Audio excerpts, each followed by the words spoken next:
এবার ঈদে আমরা যানজট মুক্ত, তারপরে ট্রাভেলিংয়ে যে সমস্যাগুলো গত 17 বছরের ছিল, তারপরে রাস্তায় চাঁদাবাজি সব বন্ধ, একটা স্বস্তির ঈদ।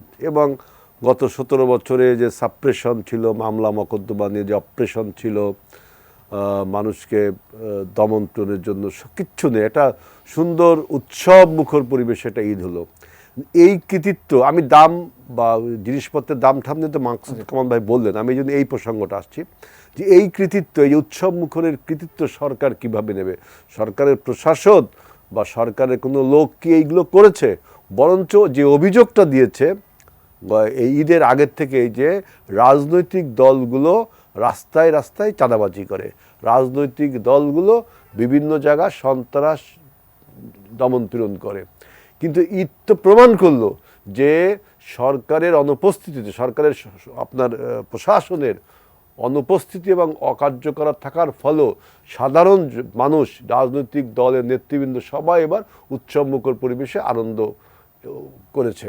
অর্থাৎ এই যে স্বস্তির ঈদ, এর জন্য রাজনৈতিক দলগুলোকে আপনি ধন্যবাদ দিবেন, যেহেতু আগে চাঁদাবাজি সন্ত্রাসী যেটা ছিল তারা পালিয়েছে দেশ ছেড়ে, আপনার মাফিয়ারা।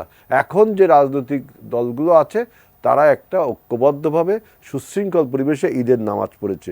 আরেকটি কথা দেখেন, যে নির্বাচনের জন্য মানুষ 17 বছর আন্দোলন করলো, রক্ত দিল, এবং শেখ হাসিনা যে কাজটি করতো, যে নির্বাচন ছাড়া ক্ষমতায় থেকে যাওয়ার তার যে ন্যারেটিভ, সে একই জিনিস যদি ডক্টর ইউনূস করে, নির্বাচন যে টানাটানি শুরু করেছে, যে নির্বাচন ছাড়া ক্ষমতায় থাকার একটা প্রক্রিয়া যে শুরু করেছে, এটা তো ডক্টর শেখ হাসিনাও করতো।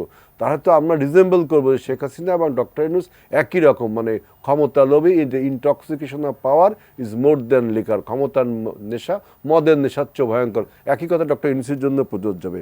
সানবিট সব দিবে সামাল, সানবিট ম্যাজিক প্রেস, ডিশওয়াশিং এর মাথা ঘোরানো সলিউশন। বলা হয় যে বিএনপি নাকি নির্বাচনের জন্য তাড়াহুড়া করে। বিএনপি নির্বাচন 17 বছর ধরে চাচ্ছে, সেই 2008 সাল থেকে আমরা বলছি এটা একটা সুষ্ঠু ভোটের কথা।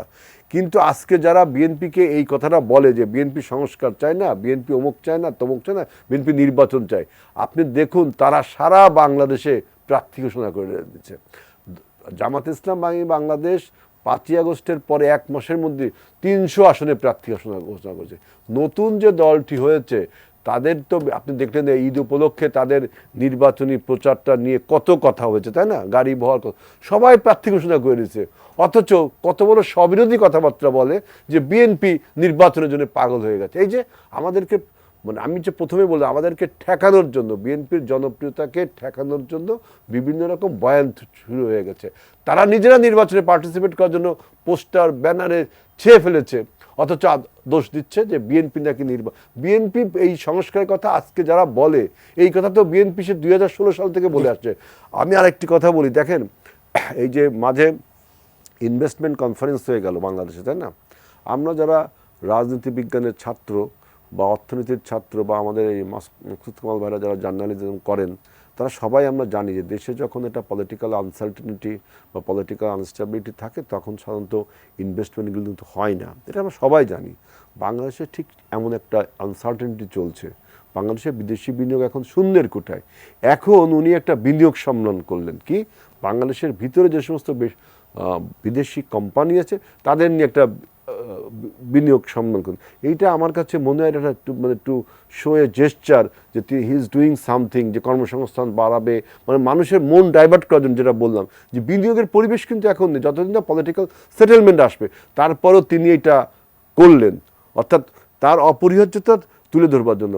আমরা কিন্তু বিএনপি এই বিনিয়োগ সম্মেলনে অংশগ্রহণ করেছি 2য় দিনে, এবং আমরা যে ক্ষমতায় যদি আমাদের নির্বাচনের মাধ্যমে যদি আমরা ক্ষমতায় আসি, আমরা 1 কোটি লোকের কর্মসংস্থানের কথা বলেছি, এবং আমরা 2034 সাল নাগাদ $1 ট্রিলিয়ন আমরা জিডিপি করবো।